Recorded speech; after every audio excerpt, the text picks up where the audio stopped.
Imagine a father looking into his own child's eyes, with no tears, no words, just the death sentence in hand. The crowd holds its breath, the sword shines under the Roman sun, and then the sound of steel cutting through the air tears through the silence. He was not a barbarian, he was not a foreign traitor, it was his own son. And even so, he ordered the execution, not out of hatred, but out of duty, because the Republic needed a sacrifice.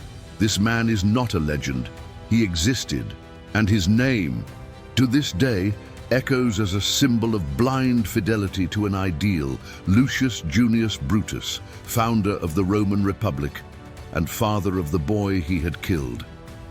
This is not a story about politics, it's about the brutal cost of freedom. It's about what happens when duty screams louder than love. Rome was born in the blood of kings, but was sustained by the blood of sons.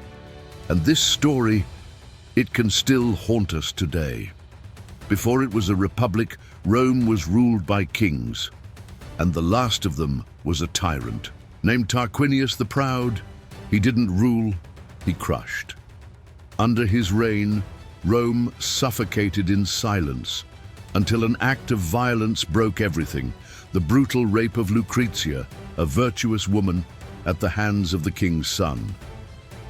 Lucrezia took her own life, but not before casting a curse on the men who allowed that tyranny. Her scream woke up the city, and it was this cry that awakened Lucius Junius Brutus, a nobleman who had been erased until then, who now stood up as the leader of a revolt that would set history on fire. With sword in hand and oath on his lips, Brutus swore that Rome would never again have a king. The monarchy fell. The people took to the streets. The crown was thrown to the ground, but freedom comes at a high price. And the newborn republic was already surrounded by enemies, many of them within its own walls. And if that moment made you feel something, outrage, admiration, or even chills, then be one of those who keep that story alive. Enjoy this video now, not as just any spectator, but as one who honors the memory of those who dared to fight against tyrants. Subscribe to the channel so you don't miss the stories that Rome tried to bury. Because each like is like a new cry for freedom, and each new subscriber is another shield against forgetting. With the fall of Tarquinius, Rome breathed freedom for the first time. But this new air was still fragile, tenuous, almost unreal. Instead of one king, two consuls now shared power. Among them, Brutus, the same man who led the uprising against the monarchy. The city celebrated, but behind the applause, the old ghosts moved. The truth is that not everyone wanted the republic. Many of the elite missed the luxury, the imposed order, the protection of kings. And most painfully, among these conspirators were Brutus's own sons. Rome was not free. I was just waking up in a new nightmare. The children of the Republic were children of the aristocracy. They grew up surrounded by marble columns, listening to stories of royal glory. The idea of equality bothered them, and the plan began to form to restore the monarchy. They wore white robes, but hid daggers in their souls. The Republic was still in its infancy, and those who promised to protect her were already sharpening their blades to kill her in the cradle. The plan was bold but silent. A group of young aristocrats driven by resentment and longing for the throne began plotting the restoration of the monarchy. Secret messages, hidden alliances and promises whispered in the moonlight. But what no one expected, it was that two of the main conspirators carried the name Brutus. Yes, the consul's own children. Brutus, who had overthrown the last king, now saw his blood conspire for the return of the crown. It was not just a political betrayal. It was a deep wound, a direct blow to the heart of the man who had sacrificed everything for Rome. When the plot was discovered, the shock swept through the city like a plague. Letters were intercepted, names revealed, and among them there were Titus and Tiberius, the sons that Brutus raised with republican values, but who dreamed of being princes. The people were silent, the senators hesitated, and Gross, silent. But inside, something in him died. Because when the enemy sleeps on your ceiling, the sword you need to raise, it points to its own blood. All Rome waited in silence. The columns of the Forum seemed to hold the sky, as if even the gods had stopped to watch. Bruto, the father, now also a judge, sitting in the consular chair with his eyes fixed on the prosecution documents. In front of him, his two sons, head bowed, undisguised. Everyone knew they were guilty. The evidence was overwhelming.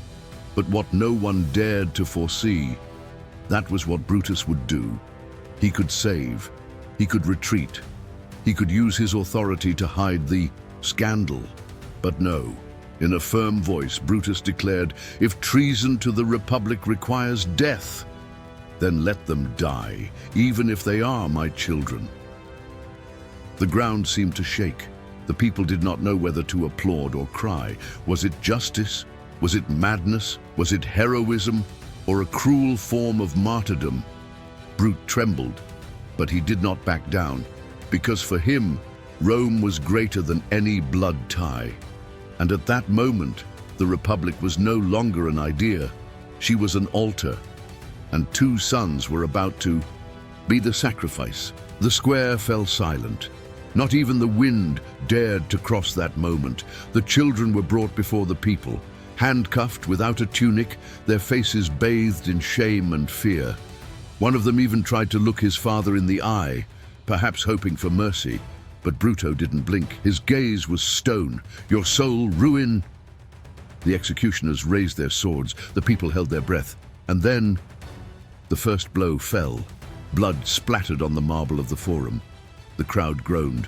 The second son fell soon after with the same dry and cruel sound of the blade cutting meat. Is ideal. Brute remained motionless. But there, something inside him died. Rome, on the other hand, was born. On that familiar blood-soaked ground, the Republic was sealed with an iron pact. No one would be above the law, not even the children of the founders. And while the bodies were being carried away, the people understood, with horror and reverence, that freedom was made of pain, of loss, and decisions that only a true patriot could make. He left the Forum without saying a word. He did not raise his arms. He did not seek glory. He didn't look at anyone. Their steps were slow, as if each one carried the weight of a tombstone.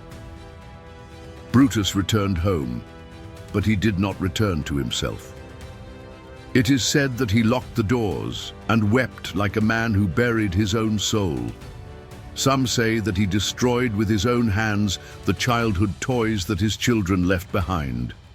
Others, that he knelt on the cold stone floor and stayed there for hours, staring into emptiness. He won. The Republic was safe. But what was left of it, Rome has not forgotten. The people murmured with respect and awe. This was the man who killed the children to save the city. History marked him as a pillar of unyielding justice, but behind the marble there was a broken man. Bruto was never the same again, because as much as the sword cuts betrayals, it also cuts pieces of those who wield it. Centuries have passed, but Brutus's name still divides opinions. Some call it a symbol of true righteousness, others of a fanatic incapable of loving more than one idea. Where virtue ends and the obsession begins. Brutus sacrificed his children, yes, but what he really sacrificed was his own soul, burning what was left of humanity on the altar of the Republic. To be fair is to do the right thing. But is the right thing, when it demands so much, still fair? If he were a tyrant, it would be easy to condemn him. But he was the founder of Roman liberty, a man who destroyed kings, rejected crowns, and in the end, destroyed his own bloodline to keep the oath. To this day, historians are divided. Was it courage or desperation? Was it virtue or coldness? The truth is that Brutus has become something greater than a man. It has become a cruel mirror, where each generation looks at itself and asks, how far would you go for what you believe in? And the answer does not always bring peace. The name Brutus did not die with the founding consul. He would resurface centuries later at the most dramatic moment in Roman history. Another Brutus, Marcus Junius Brutus, again with a dagger in his hands. And once again, in the name of the Republic. But now the target was not a foreign tyrant, nor conspiratorial sons. It was Julius Caesar, a man who had become a symbol of absolute power, a new king disguised as a dictator. Marcus Brutus, raised by Caesar, was his protege. She called him father. He walked by his side as a political son and confidant, and yet he plunged the blade into his chest. Caesar, seeing him among the murderers, uttered the words that would echo through the centuries. Even you, Brutus? The same pain, the same betrayal, the same justification. The Republic needed to be saved. Coincidence or curse? Perhaps the name Bruto carries not only history, but a burden, an echo that curses its bearers to choose the Republic and sacrifice their hearts. Because when an ideal demands blood, it is always the closest blood that it asks for. You are facing the story of a father who sacrificed his own children for an ideal, not out of vanity, not out of revenge, but out of fidelity to something greater than himself. Brutus didn't choose pain, he embraced duty, but the price was to lose everything he had. Today, we live in a time when principles are disposable. Values are molded to comfort. But what if you were in that consular chair? What if it was your blood in the dock? Would you have backed down, muted, or would he have pronounced the same sentence that made Brutus an eternal symbol and a man broken forever? History haunts us not because it is ancient, but because it is human. She asks, how far will you go for what you believe in? Write in the comments. Even alone, I protect what's right. And if this story made you reflect, like this video, share it with those who need to understand the weight of true courage. And subscribe to the channel for more stories that history has tried to hide, because as long as there is memory, the Republic still lives. If this story touched you in any way, if it made you see the weight of true courage, or reminded you that freedom comes at a high cost, then reciprocate with a simple but powerful gesture. Enjoy this video now. This isn't just a click, it's a sign that you value what's been revealed here. And subscribe to the channel, because each new inscription shows that these stories still transform, still awaken, still make sense. The Republic was born from the sacrifice of a father. And if it has changed you from the inside, let that transformation echo in the world with a simple gesture of gratitude.